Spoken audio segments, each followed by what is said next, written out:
Subscribe कीजिए ज्ञान okay channel को और गवर्नमेंट जॉब्स, गवर्नमेंट स्कीम और रिजल्ट से रिलेटेड अपडेट का नोटिफिकेशन पाएँ सबसे पहले और सबसे तेज। हेलो दोस्तों, स्वागत है आप सभी का हमारे चैनल ज्ञान ओके में। तो दोस्तों, जैसे कि आपको मालूम है, केंद्रीय विद्यालय समिति की तरफ से गाइडलाइन जारी कर दी गई है कक्षा 1 और अन्य कक्षाओं के लिए एडमिशन के लिए। और 1 अप्रैल 2021 से आप आवेदन कर सकते हैं, पंजीकरण कर सकते हैं शैक्षणिक सत्र 2021-22 के लिए कक्षा 1 में प्रवेश के लिए। जो पंजीकरण और ऑनलाइन आवेदन की जो तिथि है 1 अप्रैल 2021 सुबह 10 बजे से है और इसकी जो लास्ट डेट है वो 19 अप्रैल रखी गई है। अब दोस्तों, आपको जो एडमिशन फॉर्म है, एडमिशन फॉर्म के साथ साथ में आपको जो डॉक्यूमेंट्स जो आपको बनवा लेने हैं, कौन कौन से डॉक्यूमेंट्स हैं, कहाँ से आपको बनाने हैं, उनका सैंपल क्या है और कौन कौन से डॉक्यूमेंट बनाने हैं आपको, वो मैं इस वीडियो में आपको बताने वाला हूँ। और कैटेगरी के हिसाब से अलग अलग जो डॉक्यूमेंट्स हैं वो भी आप इस वीडियो में जानेंगे कि कौन कौन सी कैटेगरी के लिए कौन कौन से डॉक्यूमेंट बनाने हैं। तो दोस्तों, जैसे कि सबसे पहले आप देख सकते हैं self declaration distance between school and resident. तो यानी कि आपके घर से स्कूल की जो दूरी का एक सर्टिफिकेट आपको बनाना है। और ये जो डॉक्यूमेंट है ये सभी के लिए अनिवार्य है, ये सभी के लिए अनिवार्य है। ये किसी ऐसा नहीं है कि सर्विस कैटेगरी वालों को बनाना है या फिर किसी और कैटेगरी वालों को बनाना है। जो भी बच्चा अप्लाई कर रहा है सभी के लिए ये अनिवार्य है। ऐसा नहीं है कि ये किसी एक को बनाना है। अब आपको मैं बता देता हूँ कि सेकंड जो डॉक्यूमेंट है, जो 6 डॉक्यूमेंट है, 6 डॉक्यूमेंट हैं ये, और कौन कौन से किस कैटेगरी के लिए आपको बनाना है वो मैं बताऊँगा। तो ये पहला वाला जो है वो सभी को बनाना है। अब दूसरा जो इसमें सर्टिफिकेट है, service certificate central government. Central government का मतलब क्या है और सर्विस सर्टिफिकेट क्या है ये आपको बता देता हूँ। तो जो लोग सरकारी जो नौकरी कर रहे हैं, सरकारी अगर नौकरी आप कर रहे हैं, तो आप अगर अपने बच्चे के लिए अप्लाई कर रहे हैं तो आप सर्विस कैटेगरी के अंतर्गत आएंगे। सरकारी अगर आप माता पिता हैं और सरकारी जॉब कर रहे हैं तो फिर आप सर्विस कैटेगरी के अंतर्गत आएंगे। तो आपको फिर सर्विस सर्टिफिकेट बनाना होगा। अगर आप सेंट्रल गवर्नमेंट यानी केंद्र सरकार के अंडर में कोई अगर उपक्रम आता है, ये केंद्र सरकार, ये सेंट्रल गवर्नमेंट में आप हैं सरकारी जॉब में, तो फिर आपको सर्विस सर्टिफिकेट बनाना है सेंट्रल गवर्नमेंट वाला। इसी तरह इसमें एक और कैटेगरी है सर्विस कैटेगरी स्टेट गवर्नमेंट का। तो स्टेट गवर्नमेंट का मतलब है कि अगर आप किसी राज्य में सरकारी नौकरी करते हैं, राज्य सरकार के उपक्रम में आप नौकरी करते हैं, तो फिर आपको सर्विस सर्टिफिकेट बनाना है, लेकिन स्टेट गवर्नमेंट वाला। अब ये जो डॉक्यूमेंट है ये 2 डॉक्यूमेंट हैं, तो इनमें आपको कोई एक ही बनाना है। तो कौन कौन के लिए है? अगर आप स्टेट गवर्नमेंट का जॉब करते हैं, स्टेट गवर्नमेंट में सरकारी नौकरी आपकी है, तो फिर आपको स्टेट गवर्नमेंट का सर्विस सर्टिफिकेट बनाना है। अगर आप सेंट्रल गवर्नमेंट में नौकरी करते हैं तो फिर आपको सेंट्रल गवर्नमेंट का सर्विस सर्टिफिकेट बनाना है। तो इस तरह से आपकी ये 2 डॉक्यूमेंट हो गए। इन तीनों में से आप ये फर्स्ट वाला सभी के लिए अनिवार्य है और ये जो 2 हैं इनमें से आपको कोई एक बनाना है। आपको देख लेना है कि आपकी कौन सी जॉब है और कौन सा आपको सर्टिफिकेट बनाना है। इसी तरह दोस्तों, जो सिंगल गर्ल चाइल्ड की स्कीम है उसके अंतर्गत अगर आप आवेदन करवाना चाहते हैं अपने बच्चे के लिए, आपकी लड़की है, सिंगल गर्ल है, तो फिर आप इस कैटेगरी के अंतर्गत अगर आप आवेदन करते हैं, इस स्कीम के अंतर्गत अगर आप आवेदन करते हैं, तो आपको एक एफिडेविट बनवाना होगा सिंगल गर्ल चाइल्ड का कि आपकी केवल एक कन्या संतान है, और उसके लिए आपको 100 रुपये का एक एफिडेविट बनवाना होगा। उसके लिए ये एफिडेविट आपको बनवाना होगा सिंगल गर्ल चाइल्ड वाला। तो ये जो डॉक्यूमेंट है ये सभी के लिए अनिवार्य नहीं है, ये केवल उन लोगों के लिए अनिवार्य है जिनकी केवल एक कन्या संतान है और वो इस स्कीम के अंतर्गत आवेदन करना चाहते हैं। ये तभी केवल आपको बनाना है एफिडेविट जो सिंगल गर्ल चाइल्ड का है। अब उसके बाद है डाई इन हार्नेस सर्टिफिकेट, यानी कि आपके सेवा काल के दौरान किसी बच्चे के जो माता पिता हैं उनमें से किसी की अगर डेथ हो गई है, अगर जैसे कि बहुत सारे जो सर्विस ऐसे हैं जिनमें कि सेवा के दौरान जो है कोई शहीद हो जाते हैं, जैसे आर्म फोर्सेज हैं, तो उसमें उनके बच्चों के लिए ये जो है सर्टिफिकेट है डाई इन हार्नेस सर्टिफिकेट। तो उनके जो गार्जियन अभी वर्तमान में हैं उनको फिर ये सर्टिफिकेट बनवा लेना है डाई इन हार्नेस सर्टिफिकेट। इसका फॉर्मेट मैं आगे आपको दिखाऊंगा, सभी का दिखाऊंगा। तो ये जो 5वां जो सर्टिफिकेट है डाई इन हार्नेस सर्टिफिकेट, ये केवल उनको बनवाना है, उन गार्जियन को बनवाना है जिन बच्चों के माता पिता में से कोई एक जो है सेवा काल के दौरान जो है शहीद हो गए हों या फिर सेवा के दौरान जो है उनकी मृत्यु हो गई हो। तो ये डाई इनहरनेंस सर्टिफिकेट उनके लिए है, ये सभी के लिए कंपलसरी नहीं है, ये आपको ध्यान रखना है। जिन में मैं बता रहा हूँ कि कंपलसरी है, वो केवल वो डॉक्यूमेंट आपको बनवा लेने हैं पहले से ही। जैसे कि सेल्फ डिक्लेरेशन है, ये सभी के लिए कंपलसरी है, तो ये सभी को बनवा लेना है। सर्विस सर्टिफिकेट जो आपका सेंट्रल गवर्नमेंट और स्टेट गवर्नमेंट का, ये आपको अपनी जॉब के हिसाब से बनवा लेना है। ये सरकारी जॉब वालों के लिए अनिवार्य है, अगर स्टेट में है तो स्टेट वाला और सेंट्रल में है तो सेंट्रल वाला। अब आपका इसमें जो छठवां सर्टिफिकेट है ट्रांसफ़र सर्टिफिकेट, तो ट्रांसफ़र सर्टिफिकेट उन सभी लोगों के लिए अनिवार्य है जो सरकारी नौकरी करते हैं। जो सरकारी नौकरी कर रहे हैं, चाहे बच्चे के माता हो चाहे पिता हो, अगर आप सरकारी नौकरी कर रहे हैं तो फिर आपको अगर आप सर्विस कैटेगरी के अंतर्गत आवेदन करते हैं अपने बच्चे के लिए एडमिशन के लिए, तो आपको फिर ट्रांसफ़र सर्टिफिकेट भी आपको लगवाना होगा। ट्रांसफ़र सर्टिफिकेट में पिछले 7 सालों के ट्रांसफ़र की डिटेल उसमें दी जाती है। तो ये वाला जो डॉक्यूमेंट है वो उन लोगों के लिए अनिवार्य है जो कि सर्विस कैटेगरी के अंतर्गत आवेदन करते हैं और सेंट्रल गवर्नमेंट स्टेट गवर्नमेंट में सरकारी नौकरी करते हैं, तो उनके लिए ये वाला डॉक्यूमेंट अनिवार्य है। अब आपको इन सभी डॉक्यूमेंट्स का जो प्रोफॉर्मा जो सैंपल है वो आपको बता देता हूँ एक एक करके। तो दोस्तों सबसे पहले सेल्फ डिक्लेरेशन का आपको बता देते हैं, सेल्फ डिक्लेरेशन कैसे बनता है और कैसे इसका जो है सैंपल जो डॉक्यूमेंट है वो है। तो इस तरह का आपका एक डॉक्यूमेंट आप देख सकते हैं, ये सैंपल डॉक्यूमेंट है सेल्फ डिक्लेरेशन।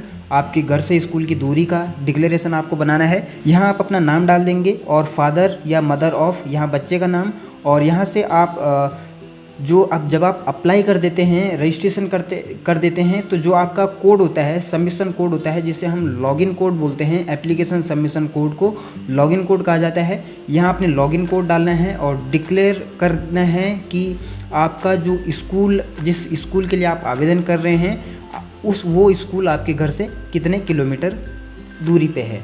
फिर उसके बाद आप यहाँ डेट डाल देंगे, डिक्लेरेशन वाली डेट कि किस दिन आपने डिक्लेरेशन सर्टिफिकेट बनाया, और यहाँ पे फिर आप साइन कर लेंगे। तो ये आपका सेल्फ डिक्लेरेशन आपका बन जाएगा स्कूल से घर की दूरी वाला।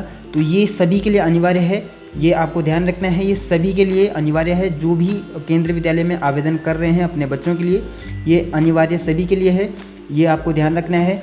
और इसके लिए आपको कुछ ज़्यादा नहीं करना है, केवल आपको ये डॉक्यूमेंट जो है बना के और जब आप सबमिट कर देते हैं एप्लीकेशन, ऑनलाइन एप्लीकेशन, तो इसमें आपको कोड आपका लॉगिन कोड भरना है।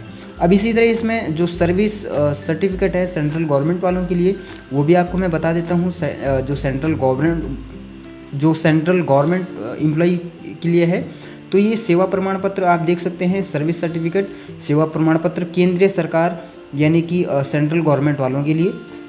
तो इसमें भी आपको अपना नाम या अपना जो भी है आपका श्री या श्रीमती अपना नाम डालेंगे, जो भी है बच्चे के फादर या मदर जो भी गवर्नमेंट जॉब में है वो अपना नाम डालेंगे, और उसमें फिर इसमें अपने जो है जो आपका हेड ऑफ़ द ऑफिस हैं उनके जो है उनसे ये साइन करवा के इसको आप बनवा लेंगे। और उसके बाद इसमें एक और जो डॉक्यूमेंट है सर्विस सर्टिफिकेट में ही स्टेट गवर्नमेंट वालों के लिए, वो भी आपको बता देते हैं। तो स्टेट गवर्नमेंट वालों के लिए ये वाला जो सर्टिफिकेट है ये वाला है, ये सर्विस सर्टिफिकेट राज्य सरकार स्टेट गवर्नमेंट वालों के लिए। यहाँ भी आपका सेम इसी तरह से नाम आ जाएगा, मदर या फादर का जो भी गवर्नमेंट जॉब कर रहे हैं स्टेट गवर्नमेंट में, उनका जो है नाम आ जाएगा। और उसके बाद फिर से ये जो है हेड ऑफ़ द ऑफिस से अटेस्ट होगा। यहाँ आप जगह का नाम डाल देंगे, यहाँ डेट डाल देंगे, और उसके बाद यहाँ ऑफिस के नाम और मोबाइल नंबर एड्रेस वगैरह डाल देंगे। तो ये आपका जो सर्विस सर्टिफिकेट है ये स्टेट गवर्नमेंट के एम्प्लॉयज़ के लिए है। अब आपका इसी में एक और जो डॉक्यूमेंट्स है affidavit for single girl child का, जैसे कि मैंने बताया कि सिंगल गर्ल चाइल्ड स्कीम के अंतर्गत अगर आप आवेदन करते हैं तो आपको एफिडेविट बनवाना होता है। 100 रुपये का ये एफिडेविट बनेगा, और एफिडेविट का जो सैंपल है प्रोफॉर्मा सैंपल है वो इस तरह का कुछ है, आप ये देख सकते हैं। सिंगल गर्ल चाइल्ड का ये जो एफिडेविट है कुछ इस तरह का बनेगा। ये प्रोफॉर्मा डॉक्यूमेंट है, आपने पहले ही इसमें देख लेना है। इस तरह का आपका बनेगा ये जो है डॉक्यूमेंट ऐसा बनेगा। तो 100 रुपये का स्टाम्प पेपर आपने नोटरी से बनवाना है, ये एफिडेविट बनवाना है। इसमें जो भी जानकारी मांगी जा रही है वो आप भरेंगे, और उसके बाद आप इसे जो है नोटरी से अटेस्ट करवा के इसमें फादर के सिग्नेचर और मदर के सिग्नेचर आप करवा लेंगे। और उसके बाद जो है इसको आप फिर जब एडमिशन के दौरान आपसे ये सर्टिफिकेट मांगा जाएगा तो आपने ये जमा करवाना है। अब इसमें और जो डॉक्यूमेंट हैं जैसे कि डाई इन हार्नेस सर्टिफिकेट एक इसमें है, वो भी आपको बता देते हैं। इस तरह का कुछ उसका जो है प्रोफॉर्मा सैंपल है। तो ये आप देख सकते हैं डाई इन हार्नेस सर्टिफिकेट, यानी सेवा काल के दौरान जो जिन बच्चों के जो गार्जियन हैं या जो सर्विस के दौरान जिनकी मृत्यु हुई है, जिनके गार्जियन की, उनके लिए ये है। तो इस तरह से यहाँ आप देख सकते हैं इसमें कुछ ये सर्टिफिकेट है कि यहाँ आप उनके बच्चों की जो है माता का नाम या पिता का नाम, जो भी डाई इन हार्नेस वाला जो ये सर्टिफिकेट है, जिनका भी नाम आएगा यहाँ बच्चे का नाम आ जाएगा। और उसके बाद यहाँ देख सकते हैं कि किस कार्यालय में नियुक्त थे और उनकी जो है डेथ की डेट इसमें आएगी। उसके बाद ये भी कार्यालय का जो अध्यक्ष है, हेड ऑफ द ऑफिस, उसके द्वारा जो है ये अटेस्ट किया जाएगा, वेरीफाई किया जाएगा। उसमें फिर आप डेट वगैरह और जगह का नाम और ऑफिस का एड्रेस आप डाल देंगे। ये डॉक्यूमेंट कुछ आपका इस तरह का बनेगा। इसके बाद आपका ट्रांसफ़र सर्टिफिकेट है, जो कि सरकारी जॉब वालों के लिए, सेंट्रल गवर्नमेंट और स्टेट गवर्नमेंट वालों के लिए, दोनों के लिए कंपलसरी है।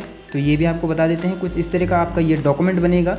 तो इसमें आपको क्या करना होता है, पिछले 7 साल का जो रिकॉर्ड है आपका ट्रांसफ़र का, वो आपको भरना होता है। तो स्थानांतरण संख्या प्रमाण पत्र, certificate of number of transfers, ये है। इसमें जैसे कि बच्चे के जो गार्जियन हैं, माता या पिता, यहाँ अपना नाम डालेंगे और उसके बाद रैंक डालेंगे, कार्यालय डालेंगे। उसके बाद कितने आपके जो है ट्रांसफ़र हुए हैं उनके नंबर डालेंगे अंकों में। और उसके बाद स्थान, यहाँ कहाँ आपका जो है ट्रांसफ़र हुआ, कब हुआ था और कब तक आप वहाँ रहे, पूरी डिटेल आप इसमें डालेंगे। और उसके बाद इसको भी आप जो है इसमें सिग्नेचर करेंगे, डेट और जगह का नाम डालेंगे। ये इस तरह से है। और ये काउंटर साइन आपको ये करवा लेना है। फिर इस तरह से आप ये देख सकते हैं, काउंटर साइन आपको करवाना है। और ये डॉक्यूमेंट आपको फिर एडमिशन के दौरान आपको जमा करवाना है। तो ये डॉक्यूमेंट्स दोस्तों आपके इस तरह के कुछ डॉक्यूमेंट्स हैं। ये डॉक्यूमेंट जो हैं कौन कौन से सभी के लिए अनिवार्य हैं और कौन कौन से किस कैटेगरी को बनाने हैं, ये मैंने बता दिया है। जैसे कि सेल्फ डिक्लेरेशन है, वो सभी के लिए अनिवार्य है। सर्विस सर्टिफिकेट केवल गवर्नमेंट जॉब वालों को बनाना है। ये दोनों जो सर्टिफिकेट हैं ये केवल गवर्नमेंट वालों को बनाना है, जिनकी गवर्नमेंट जॉब है उनको केवल ये बनवाना है, बाकी किसी को नहीं बनवाना है सर्विस सर्टिफिकेट। और सिंगल गर्ल चाइल्ड वाला जो एफिडेविट है वो केवल उनको बनवाना है जो सिंगल गर्ल चाइल्ड स्कीम के अंतर्गत आवेदन करने वाले हैं, केवल उनको ये बनवाना है। और डाई इन हार्नेस जो सर्टिफिकेट है ये केवल उन लोगों को बनवाना है जिनके की बच्चों के जो गार्जियन हैं वो उनमें से कोई या जो भी गार्जियन रहे हैं उनके वो सेवा काल के दौरान जो है उनकी डेथ हो गई हो। या फिर ट्रांसफ़र सर्टिफिकेट वाला है तो ट्रांसफ़र सर्टिफिकेट वाला उन सभी को बनाना है जो कि गवर्नमेंट जॉब करते हैं। तो ट्रांसफ़र सर्टिफिकेट आपका गवर्नमेंट जॉब वालों के लिए अनिवार्य है। और ये वाला अगर आप इस कैटेगरी में आप अगर हैं तो ये वाला सर्टिफिकेट बनाएंगे। और एफिडेविट आप बनाएंगे सिंगल गर्ल चाइल्ड का कि अगर आप इस स्कीम में आवेदन करते हैं। और सर्विस सर्टिफिकेट आपको बता दिया है कि कौन कौन बनाएंगे। और सेल्फ डिक्लेरेशन सभी लोग बनाएंगे। तो ये दोस्तों जो 6 डॉक्यूमेंट्स हैं कौन कौन लोग बनाएंगे, और ये काफ़ी महत्वपूर्ण जो डॉक्यूमेंट्स हैं ये यहाँ से आप देख सकते हैं। इसका जो लिंक है, ये जो वेबसाइट है kvsadmission.kvs.gov.in, इससे आप इसका जो निकाल सकते हैं, यहाँ से देख सकते हैं। तो यहाँ आप इस वेबसाइट के होम पेज पे आएंगे और यहाँ पे आप देख सकते हैं प्रोफॉर्मा डॉक्यूमेंट्स सैंपल यहाँ पे दिए हुए हैं। तो यहाँ से आप इस लिंक को ओपन कर लेंगे और इस पेज पे आप पहुँच जाएंगे। यहाँ से आप देख सकते हैं सारे डॉक्यूमेंट्स के सैंपल और कैसे आपको बनवाना है वो भी आप देख सकते हैं। और उसके बाद 1 अप्रैल को यहाँ आप देख सकते हैं इस जगह पे खाली जो ये जगह है यहाँ पे एक पंजीकरण का ऑप्शन आएगा और यहाँ से आप जो है रजिस्ट्रेशन कर सकते हैं। और 1 अप्रैल को सुबह 10 बजे यहाँ पे पंजीकरण का ऑप्शन एक दे दिया जाएगा जिससे कि आप पंजीकरण कर सकते हैं। तो दोस्तों केंद्रीय विद्यालय एडमिशन के लिए जो 6 जो डॉक्यूमेंट्स हैं, महत्वपूर्ण डॉक्यूमेंट्स हैं, कौन कौन से डॉक्यूमेंट्स हैं, कैसे आपको बनवाने हैं, उनके बारे में ये जानकारी हमने आपको इस वीडियो में बताई। और इसी तरह KVS एडमिशन से रिलेटेड लेटेस्ट अपडेट की जानकारी पाने के लिए आप हमारे साथ बने रहें। और इस वीडियो से रिलेटेड कोई कमेंट आपका है या एडमिशन से रिलेटेड कोई कमेंट आपका है तो आप नीचे लिख सकते हैं, आपकी पूरी सहायता की जाएगी। और इसी तरह की जानकारी के लिए आप हमारे साथ बने रहें। हमारे चैनल को लाइक शेयर और सब्सक्राइब करें और बेल आइकन को दबाना बिल्कुल ना भूलिएगा। तो दोस्तों मिलते हैं फिर इसी तरह की एक और नई जानकारी के साथ, तब तक के लिए धन्यवाद।